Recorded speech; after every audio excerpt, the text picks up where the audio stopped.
Hey, Uncle Doug. Uncle Dan. To my recollection, now you and I were both raised Mormon. Everybody knows that. Yeah. The best part about being a young man in Mormonism is knowing for a fact that you're the worst human that is possible on the face of the earth. Yeah, there's a nice kind of comfort in knowing that God hates you. God can't stand you, and you're doing everything wrong. And the main evidence for that is that you can't stop touching your little pee-pee. Yeah. The only thing that brings me joy is the worst possible thing I can do. So we brought on our good friend Darrel Ray, who we've had on before, to help us through this. Darrel, how are you? Welcome back to the show. Welcome back. I'm glad to be back, and I hope I can help you guys get over your fear of jacking off. So, okay. So apparently, now that we've left religion, we're supposed to somehow believe that this thing that we pathologized our entire youth is not bad. Is that the claim that you're going to be making to us in this segment? That is the claim I'm going to be making. More importantly, I'm going to be making the claim that if you recover your sexuality, you will also lose your religion in the process. It's almost that simple. Wow. Yeah, I have the secret formula. I have the magic juice. I like it. I'm a little afraid to touch your magic juice, but I'm going in. I'm going in. The magic juice is lubrication. If you'll just come along with me, we can make this happen. Okay, so you've made spelled C-U-M. I'll come all over you. This is not going to be a good segment. This is going to be a very bad segment. I can already tell. No, Darrel, you have made quite a bit of study of this particular subject, and you've written about it. Talk to us about masturbation. Well, whenever I give a talk, as you've probably seen me, I almost always begin my talks with, do you masturbate? I do. And I raise my hand in front of, 100 people or 1,000 people. I say, I masturbate. How many of you masturbate? And getting people to admit that is the first step in reclaiming your sex. Because you are the first sex partner you've ever had in your life. And you may be the last sex partner you'll ever have in your life. And you only get one body in this life. And there isn't any afterlife. And you certainly aren't going to get any sex in the afterlife if you're a Christian. You do if you're a Muslim, but not a Christian. You have not read Mormon theology. Well, no. Mormons are not Christians. And that I will flat out make that claim because you're not Trinitarians. Oh, we're going to have to 1900. Yeah, we're going to have to do a whole segment about this. Yeah, for almost 1,800 years, Trinitarianism was the defining a structure of Christianity, and anybody that wasn't Trinitarian got kicked out. The Arians were not Trinitarian. The Monists were not Trinitarians, and they all got kicked out. Well, you guys are not. Well, you guys, your ex-guys you're not Trinitarian, so you can't be Christian.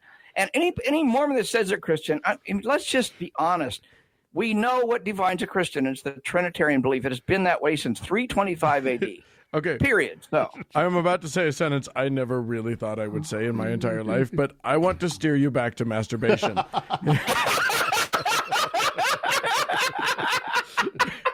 Because we're headed down a rabbit hole we don't need to be down. Yeah. Let's talk about the Holy Trinity between my legs.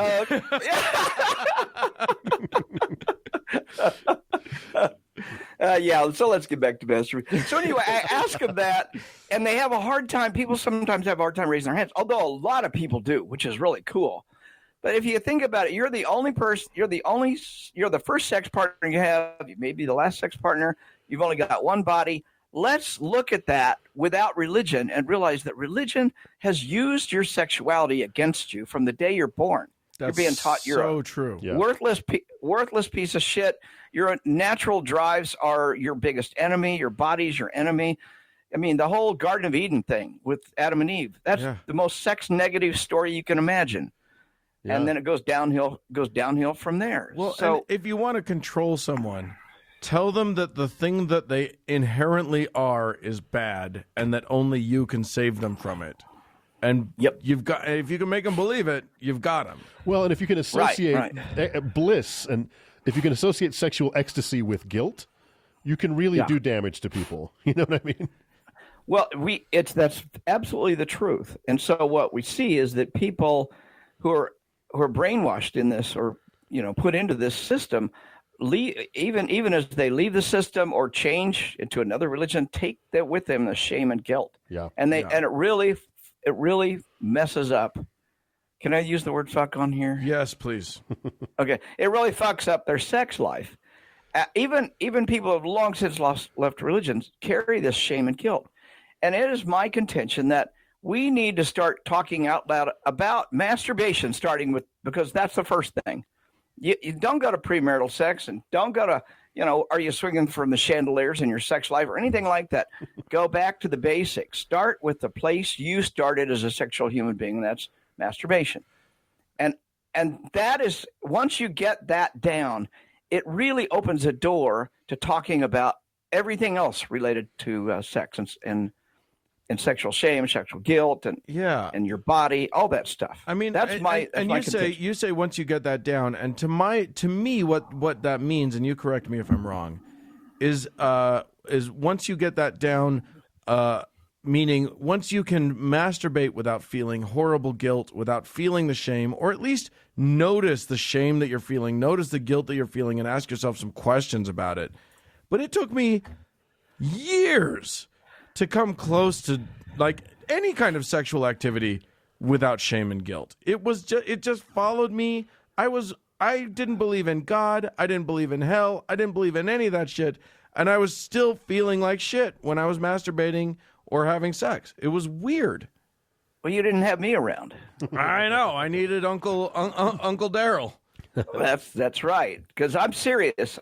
I think had we, and I will be right in the same place you are, years it took me to get over it. Yeah. But I wish I'd have had me around. I wish I had somebody around saying, you are a worthwhile human being, and your sexuality does not define you, and your religious shame, you need to find a way to move around that and get rid of it. There's so much to be done about that could be done rather quickly. We just had this gigantically successful retreat for recovering from religion this last weekend. And one of the main focuses of that whole retreat was sexuality. And here are people who are recently left the church, a lot of them had recently left some church. Right. And they're there, and here we're starting out the entire weekend talking about sex and masturbation and premarital sex and all this stuff. And people's mouths are open because they're sitting there thinking, fuck, I've never opened my mouth and used the word fuck before. Right. So by the end of the weekend, we had people saying, this is the most liberating. I've never been able to tell anybody I masturbate. I've never been able to admit that I'm gay or I'm bisexual or I'm transsexual. And yet that I've let that define me. And by just a single weekend, I could tell a major amount of difference. And not everybody, but the vast majority of these people. So what's the starting point when a person wants to let go of that guilt, let go of that shame? What's the starting point on that? Where should we start? Well, I think you already hit the nail on the head. Being mindful of it. So you can get your porn out, you can get your lubrication out, you can go in your bedroom, lock the door, whatever you do, and then be mindful of the shame and the guilt that you're feeling, and just let it be there. Because if you deny it, if you fight it, it's probably going to come back. And it's being mindful of it and letting it just rest there. You'll find that it doesn't take very long. And you can't fight it. You can't dispute it with logic. I mean, it wasn't put there with logic. It was put there before your rational brain had any ability to put its own logic together. Yeah, it's kind of it's in the emotion part of the brain, not the reasonable part of the brain. Absolutely. So I think mindfulness, and if you don't know what I'm talking about with respect to mindfulness, your listeners, go look it up. There's some mindfulness workbooks out there that are perfect. They're beautiful. They don't necessarily talk about sex, but the techniques that are in those manuals, mindfulness manuals, work just as well. Great. But I find that when you can teach people to enjoy their body, to sit down, touch their body, feel the shame or the guilt, and then move on with touching their body, and just acknowledge, oh yeah, that's that shame, that's that guilt. My mom taught me, grandparent taught me. Just say, oh, there it is. Thank you, Mom, and move right on. Thank you, Dad. Move right on. Right. You're not fighting it. You're letting it come in, and you're letting it flow out. And you're noticing it. Yeah, you're noticing it, but you're noticing it as an observer. I don't know if I'm ready in my life to say thank you, Mom, right after I have an orgasm. I'm not there yet. Yeah. You can find your own verbiage. I think that's probably wise. Yeah. I'm not going to say it again anyway, all right? Yeah. That was a weird day. Yeah, good Lord. Well, by and large, you're not going to be saying thank you after your orgasm because this is all while you're moving up. You're going into whatever your activity is. Right. And well, this yeah. I always felt, and this is maybe a little too personal, but I was always in the back of my mind when I was getting into masturbating or having sex with someone, the shame and guilt was there, but it was overwhelmed by the endorphins and the 3.5 billion years of evolution. But the moment I would have an orgasm, the shame and guilt would slam down on me so hard. Yeah, right. It ruined relationships when I would actually, move on to sex with a partner, that I was such ashamed and, terrified after we had sex that it actually ruined relationships of mine. Oh my God. I had the same experience. Right. I can't imagine how shitty this must feel to a partner. But exactly. I did this I did this a couple of times where I would fool around with a girl. I was still sort of, 1 foot in, 1 foot out of the church. And I would, I still had, even if I was only halfway in the church, I was 100% teenage boy. Yeah. So I was definitely driven to touch her boobs no matter what. Yeah. And I'd fool around with her and we'd have a great time and it would feel amazing and she'd feel amazing and it would just be this awesome time. And then 15 seconds later, I'd be sitting on the foot of the bed going, we can never do this again. Exactly. I feel so shitty. How fucking... it's a pathology. It's the worst. It's awful. Yeah. But you were young. You were still captivated by that ideology. You're not there now. You're an adult. Yeah. As people leave and get out of religion or question the religion's dogma around sexuality, there's some techniques, and I really want to talk about some of those techniques with you. Like dive in, buddy. I want to mindfulness. Hear it. Well, one of the techniques is that when you have a partner, and is to talk up front and out loud about the programming, and say, look, I'm working on dealing with some old shame and guilt that came from my religion. I just want to let you know what's going on, so that you will not feel like you're in any way responsible. But here's what's going on. And when we're finished having sex, sometimes the guilt overwhelms me or the shame, and it's just a residual from all the fucking craziness my religion gave me. So when we're finished, I want to just lay back and enjoy, and I'm going to let that shame come in. And if I let that happen, if I observe it quietly, I don't want to talk or anything, then about 10 minutes later, I'll be ready to re-engage in some way, shape, or form. I love so that. You're controlling, you're helping the other person know what the boundaries need to be to help you get through this. And I guarantee you it will not be long till you're not doing that anymore. You don't need to. And your partner will be more respectful. I feel like that kind of honest, upfront, like confrontational, not with your partner, but with confronting your own emotional sense and your own state of being. That's got to like power through. Like it took me years to like get through all of the stuff that my brain wanted, that I had stored in my brain. But I didn't take that kind of an approach. I was not that upfront about it. I took I'll just, guilt my way through sex for the next 10 years and hope that someday it just goes away. I like your approach a lot better. Yeah, you'll get through it a lot faster. And when you try to, quote, push your way through or force your way through, you're actually empowering it. You're giving it more power. Now, that's based upon a myth that we all buy into this myth too much, and sometimes totally. And this is we're gonna change gears a little bit and talk about the myth of the past. And when you go through life believing that your past is currently a part of your life, you're buying into perceptual myth, because at this moment, you and me and Doug are all talking. That's the only thing there is. Our history is contained in a compartment in our brain. It doesn't live. It only lives if we let it live.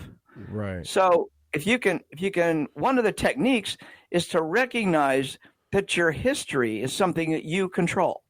You narrate your own history, and you create the perception of what that history means. You put meaning on that history.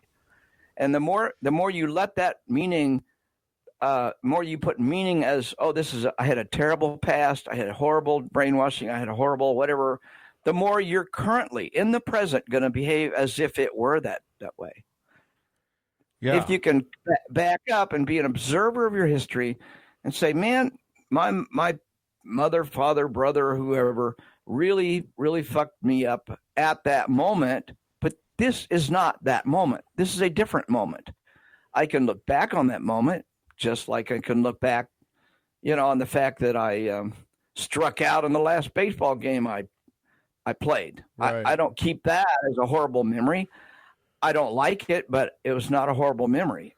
So you have to put your own interpretations. And one of the things I teach, and many therapists will teach, is how do you live in the present, in the moment? And when you're with the sex partner and you're enjoying their body and they're enjoying yours, how do you stay in that moment? And if those thoughts come in, how do you let them come in? Don't resist them, and then let them pass on through and get back to enjoying the bodies. That's a very important technique. Well, and I think that's very interesting, because so many of us who, this isn't a common experience for all humans, but for all of us who left religion, the past is kind of a monster that you're always kind of keeping at a distance, because that you've changed, you've gotten away from all that damage that was done to you and the organization that did it. But a lot of, I myself find that I don't like to think back about my life when I was in religion, because it's very painful, and for many other reasons than I was a shitty asshole religious guy. You know what I mean? I don't like to like to think about that, but I think that's a fascinating way of looking at it. Yeah. Well, you made a comment right there that I think is interesting, because you said use the word "it" is painful, indicating my past. Thinking about my past is painful. And so I would ask anyone making that kind of statement, are you creating the pain in the moment right now? And if you are, then it's you that's creating that pain. It's not your past. It's not the preacher that molested you. It's not all these. And I'm not endorsing any of the shit that went on back there. Sure. What I am saying is, how do we learn to live who we are, what we are right now? And the better you get that skill, the more you're going to enjoy life overall. Whether you had a bad past or not. I don't care if you've been an atheist your whole life. I still advocate you need to learn how to live in the now before you can have a healthy emotional life, because you're always going to be disengaged in some way, shape, or form if you don't know how to live in the now. Well, and I just want to clarify that I'm not paying for this session. Okay. I was going to say. We haven't agreed on a rate yet. This is.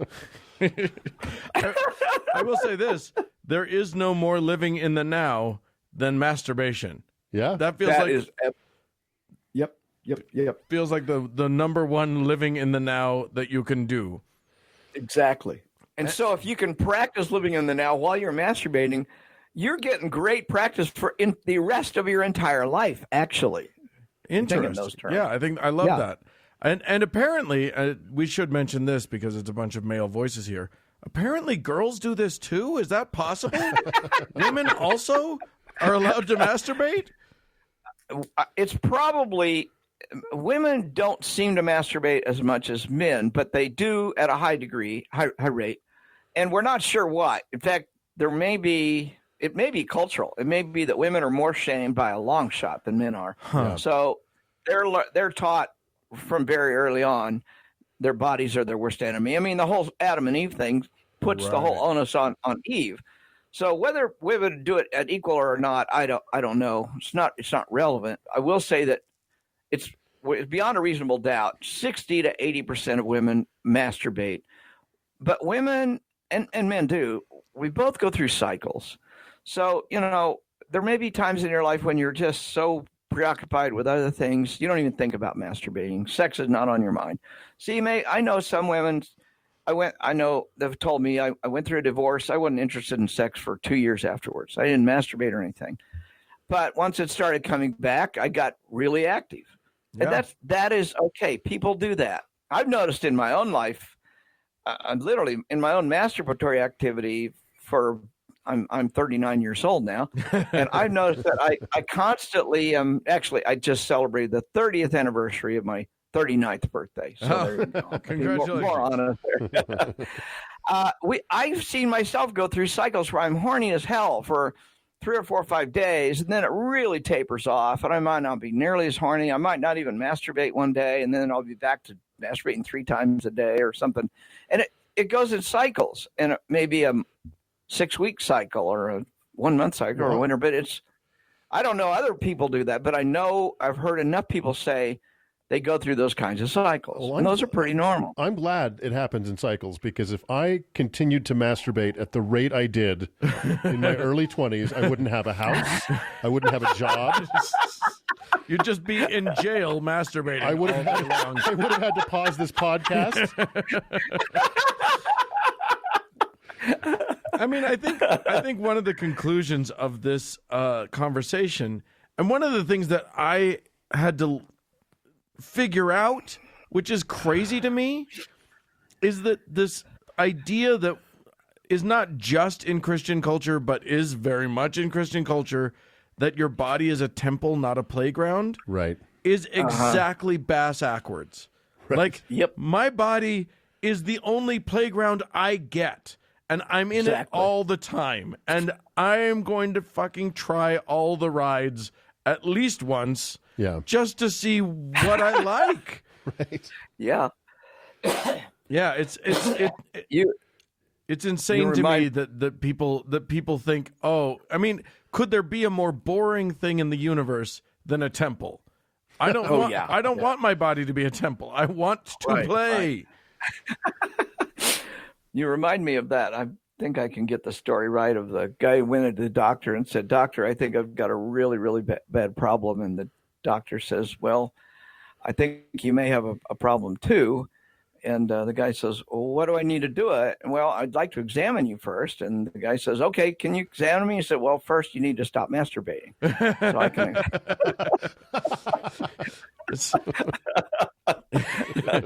Yeah, that's if you have to slow down just so that anyone can get a look at a thing. You may have pushed it a little far. Maybe. When I was a student of Dr. Albert Ellis's back in the 70s. He's the godfather, the inventor of cognitive behavioral therapy. Oh wow! He was probably the number one sex therapist and sexologist of his day, and not to be confused with Havelock Ellis 50 years before, who also was one of the earliest sex therapists. But anyway, Dr. Ellis was my mentor, and he was very adamant that masturbation is the key to understanding your own sexuality. And he really taught a lot of let's talk openly about our body parts. Let's not pussyfoot around. Let's not worry about whether we're going to hell or anything about it. And from that, I took a lesson, and I kind of had to stay quiet because I was an organizational psychologist for 30 years.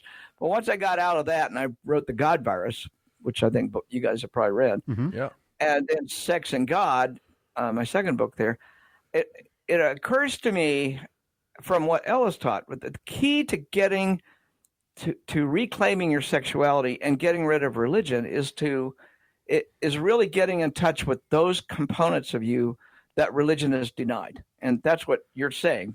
Religion has told you all these things. Yeah. And so what pisses me off a little bit, and I don't want to sound like I'm too critical of, Hitchens or Harris or Dawkins or Dennett or, any of the writers, is they seem to avoid sex and sexuality. That's true. If you look at all those books, the number of pages devoted to sex and sexuality is infinitesimal. Thousands of pages there, and you can find maybe a dozen. Yeah. Now, that's not to say Hitchens doesn't say some pithy things, but nobody's focused on sex. And here's my contention. We, as an atheist, as a secular group, we need to be focusing. Stop debating whether God exists or not. That's passé. That's useless. Debate whether masturbation is addictive or not. Let's talk about touching your genitals and enjoying yourself. I tell you, I think we will deconvert a lot more Christians that way than debating whether God's alive or not. I love that. Yeah. And it's funny because one of the big things that's happening here in Utah right now is this is because Mormons are so fucking crazy about sex and pent up, and their position is so untenable. Utah, and especially the most Mormon parts of Utah, have the highest porn consumption in the country.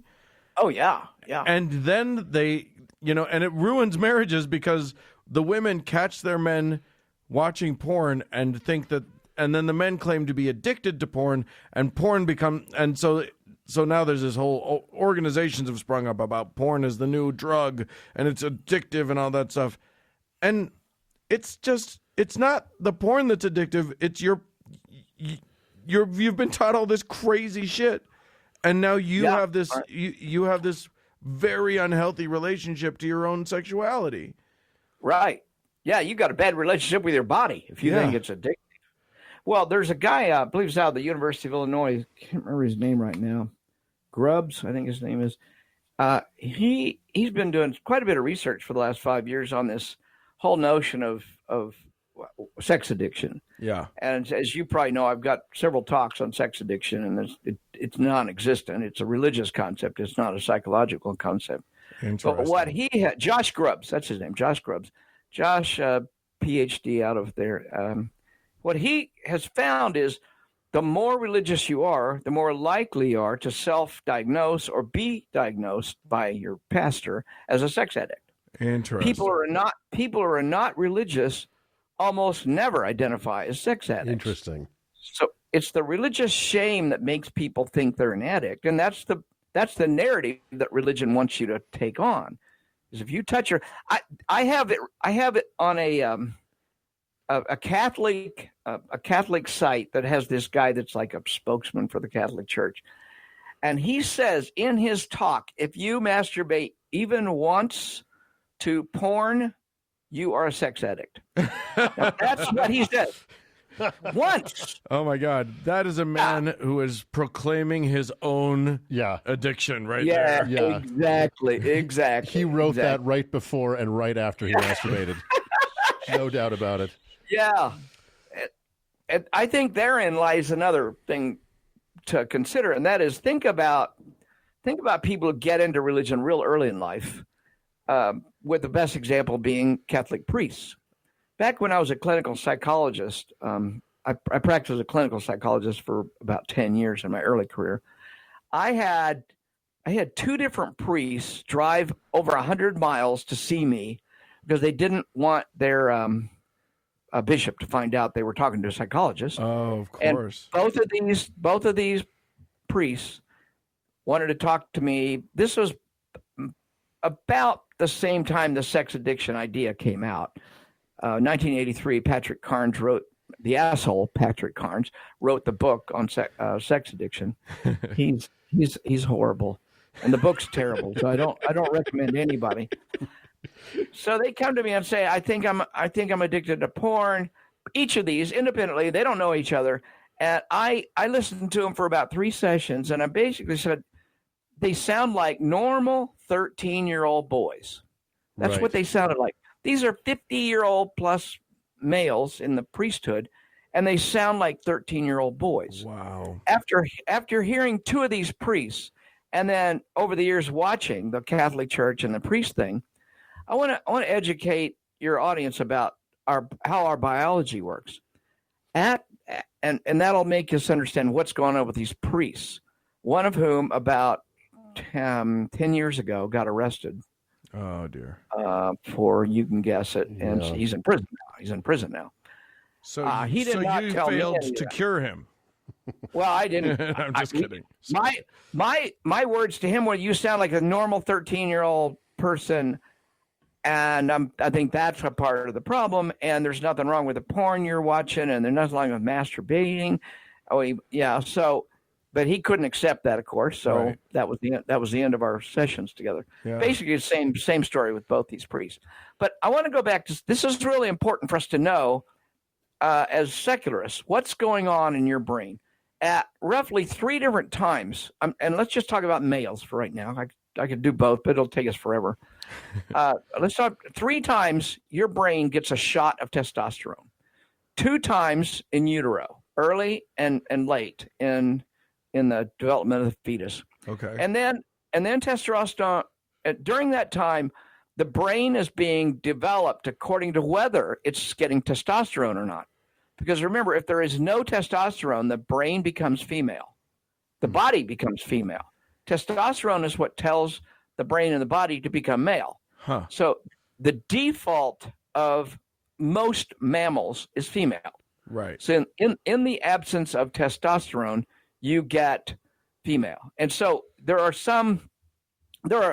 actually a lot of cases. I think I read somewhere 1 in 10,000 people have testosterone resistance. Well, you've heard of insulin resistance Mm-hmm. in diabetics. Well, testosterone resistance means your body can't use the testosterone. So if your body can't respond to testosterone, what do you think happens? You become a female. Yeah. Yeah. And you've got X and Y chromosomes. You are a male genetically, but for all practical purposes, you are a female. You grow breasts, you have a vagina, you never develop testes.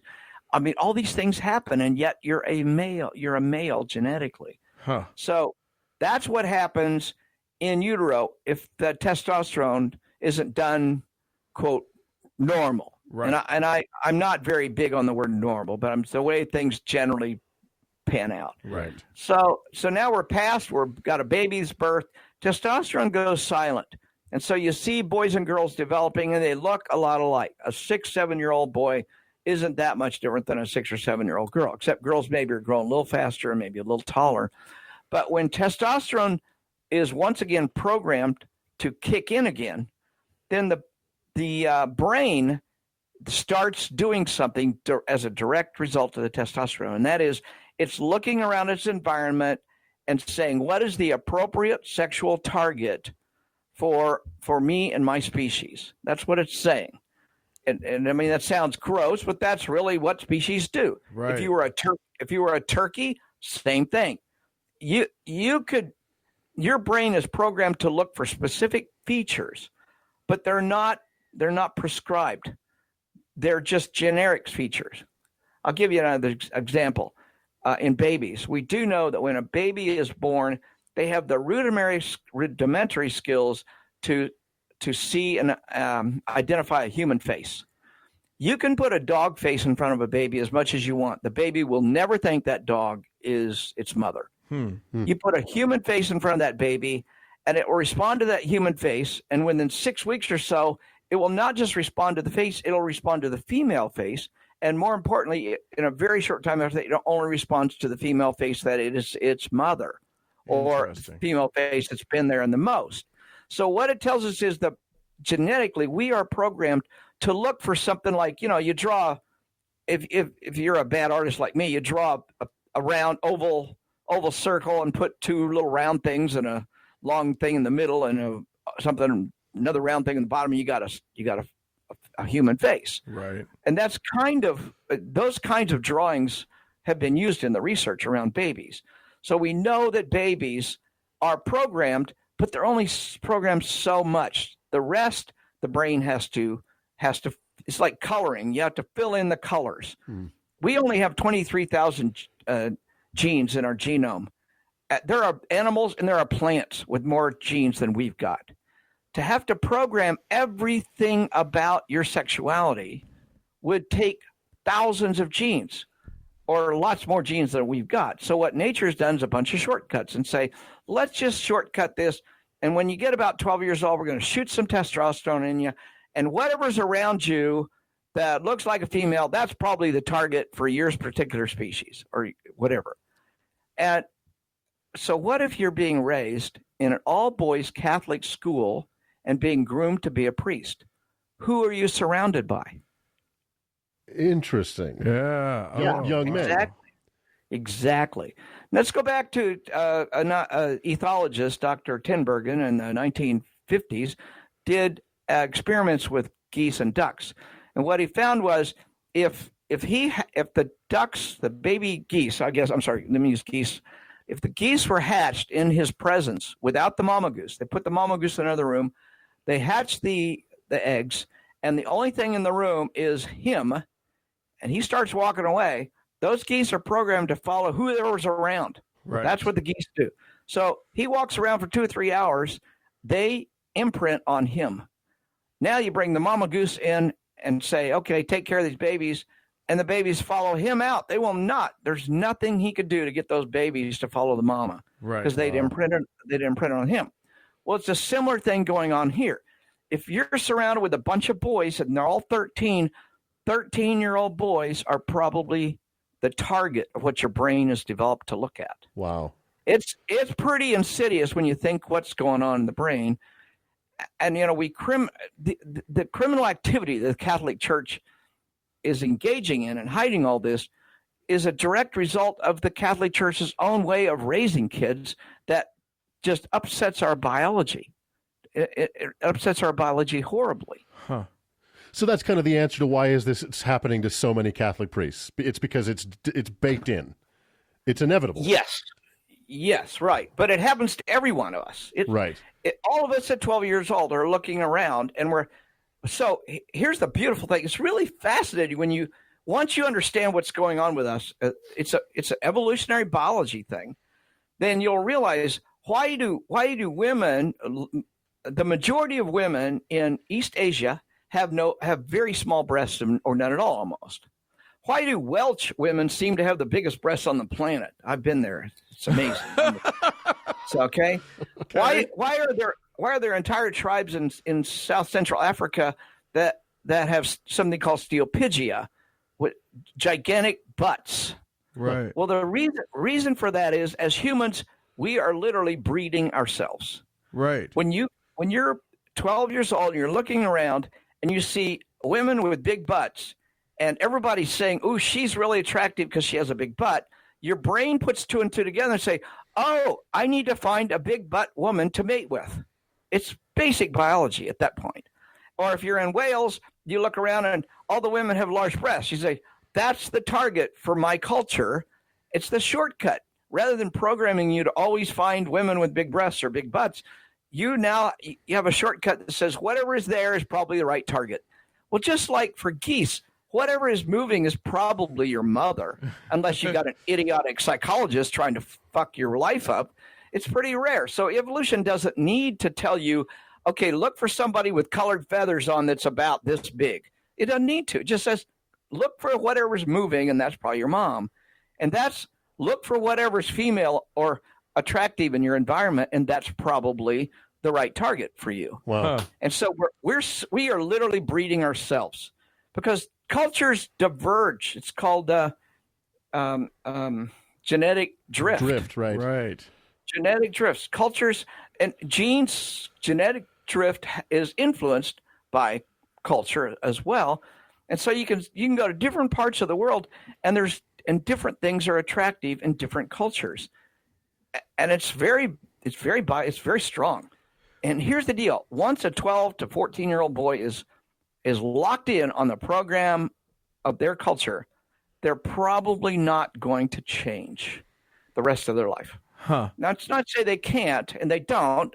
They do. I'm not saying that. It's just it's locked in, and males lock in a lot stronger than females do. Interesting. So females look around what's attractive in our environment, but they are more flexible. Females are far more. Males are. We're actually pretty rigid in our sexual preferences. My experience has been that I'm more rigid and they're more flexible. That's true. I'm going to poke a hole in your whole theory here, though. I just got to say, Okay. Donald Trump doesn't live in Wales, so we talk about the genetic drift. Well, we've had a bit of a conversational drift. I've loved every minute of it, but I'm afraid we've gone further than time-wise than we had allotted. So I am going to cut us off here. And we'll pick it up another time. Next time we have you back. And listeners, get out there and spank it. Yeah. Flick the bean, work the Pope, make it all happen. Well, can I put a plug in to read my book, Sex and God? There's a lot more information on this stuff in there. Absolutely. And where else can people find you if they're looking for more information from a delightful, dirty old man? I'm on Facebook. I'm on Twitter, Dr. D. Ray 132. Dr. D. Ray 132. DRDRAY 132. And quick plugs for your organizations, all that sort of stuff. Yes, Recovering from Religion. If you need help, we are here to help anybody leaving your religion. We give hope, and we try to give hope to people that are trying to leave their religion. We'll help you with your relationships. We'll help you deal with how you raise your children. You name it. Go to our recoveringfromreligion.org and hit the chat button and chat in. Call in 1-884 I doubt it is the phone number. Love it. And you can talk to real people, or there may be a local group that meets on a regular basis in your community. We're an international organization, and we'll talk to anybody with English speaking skills, and we do have some Spanish language capacity as well. Love it. You're delightful, and thanks for coming on. We appreciate you. Absolutely. You're welcome. All right.